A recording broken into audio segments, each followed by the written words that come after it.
Le président russe Vladimir Poutine a assisté au service commémoratif de son envoyé politique assassiné dans la capitale turque d'Ankara par un policier hors service. Les personnes endeuillées se sont réunies au bureau du ministère des Affaires étrangères à Moscou, où la cérémonie d'hommage a eu lieu sous haute surveillance. La Russie a porté à son dernier repos l'ambassadeur Andreï Karlov, tué plus tôt cette semaine à Ankara. Des hauts gradés, dont le président russe, étaient présents aux funérailles à Moscou pour lui rendre un dernier hommage.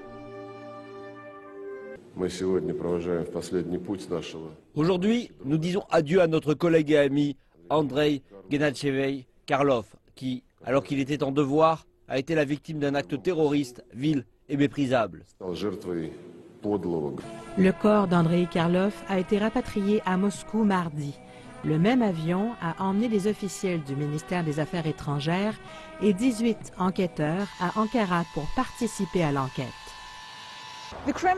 Jusqu'à présent, le Kremlin refuse de spéculer sur l'assassinat d'Andreï Karlov, à savoir s'il s'agit de l'acte d'une seule personne ou d'un plus grand groupe.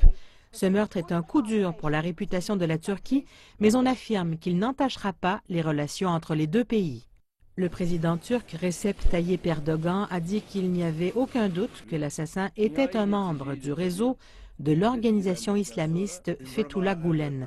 Le gouvernement fait allusion aux sympathisants du réseau terroriste Gülen appelé FETÖ. Il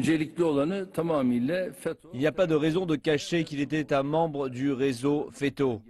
Tous ses antécédents, d'où il a été éduqué jusqu'à ses relations, pointent vers le FETÖ. Mais le clerc turc Fethullah Gülen a nié toute implication dans l'assassinat de l'ambassadeur russe. Vladimir Poutine a de manière posthume donné le titre de héros de Russie à l'ambassadeur, la plus haute médaille militaire au pays.